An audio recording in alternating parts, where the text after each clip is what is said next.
అన్ని పక్కనోడు బట్ట కాల్చి ముఖాన్ని వేసి వెళ్ళిపోవడమే. బెంగళూరు నుంచి రావడం, ఫ్లైట్ దిగడం, 4 మాటలు మాట్లాడడం, బట్ట కాల్చి ముఖాన్ని వేయడం, మళ్ళా వెళ్ళిపోవడం.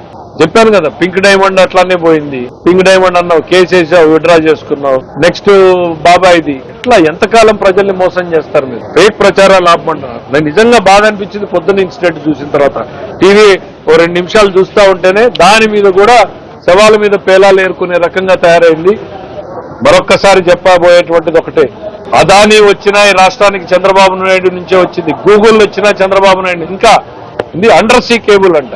నిన్న లెటర్ రాశాడంటే సింగపూర్ గవర్నమెంట్ వేస్తుంది, జగన్మోహన్ రెడ్డి గారు సిఫీ వేస్తోంది. ఇవాళ అసలు ఎవరు కేబుల్ వేస్తున్నారు? నువ్వు ఎవరికి లెటర్ రాశావు? గవర్నమెంట్ ఎక్కడన్నా కేబుల్ వేసిందా? ఏంటండి అసలు? ఎవరిని మాయ చేయాలనుకుంటున్నారు మీరు? అది it's open access cable. Cable వచ్చిన తర్వాత ఇక్కడ అందరూ తీసుకుంటారు. ఇక్కడ అదాని తీసుకుంటది, గూగుల్ తీసుకుంటది, ఎవరైనా తీసుకోవచ్చు. ఆ ఫెసిలిటీ ఇవాళ బ్రాండ్ చంద్రబాబు కాన్ఫిడెన్స్ ఇచ్చాడు కాబట్టి ఈస్ట్ కోస్ట్ కు వస్తున్నారు, వాళ్ళు విశాఖపట్నంకి వస్తున్నారు. న్యాచురల్ గా అద్భుతాలు సృష్టించే శక్తి మనకుంది విశాఖపట్నానికి అని చంద్రబాబు నాయుడు గారు చెప్తా ఉంటే మీరు దాన్ని ఉపయోగించలేదు. ఇవాళ ఆయన వచ్చాడు, మార్కెటింగ్ చేసుకుంటున్నాడు, కంపెనీలు వస్తున్నాయి. దాన్ని చూసి మీరు ఏదో రొమ్ములు కొట్టుకుంటూ నేను చేశాను. దయచేసి మీకు వస్తామంటే మీకు గూగుల్ లొకేషన్స్ అడ్రస్ పంపిస్తాం. అది కూడా గూగుల్లోనే చూసుకోవాలి మీరు. అదానికి ఇచ్చిన ల్యాండ్స్ ఇంకా ఇప్పటికే అట్లానే ఉన్నాయి. మేము వచ్చినా క్యాన్సిల్ చేయాల. గూగుల్ డేటా సెంటర్ పెడితే ఏమొస్తుంది?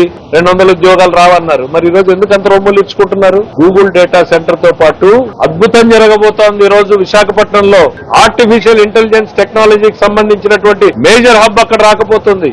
ఎప్పుడైతే అది వచ్చిందో దాని చుట్టూ ఆ వ్యవస్థను వాడుకునేటువంటి కంపెనీలు వస్తాయి. ఆ ఎకో సిస్టమ్ డెవలప్ అవుతుంది. అవన్నీ లేట్ గా తెలుసుకున్నట్టున్నారు జగన్మోహన్ రెడ్డి గారు. ఏముంది, గోడౌన్ పెడతారు, ర్యాకులు పెడతారు, కంప్యూటర్లు పెడతారని చెప్పిన ఆయన ఇవాళ గూగుల్ గురించి మాట్లాడుతున్నావు. సంతోషం. నువ్వు కూడా ఇన్ఫర్మేషన్ టెక్నాలజీ గురించి మాట్లాడావంటే అది చంద్రబాబు నాయుడు గారు అచీవ్మెంట్ అనేటువంటిది నేను చెప్పదలుచుకున్నాను.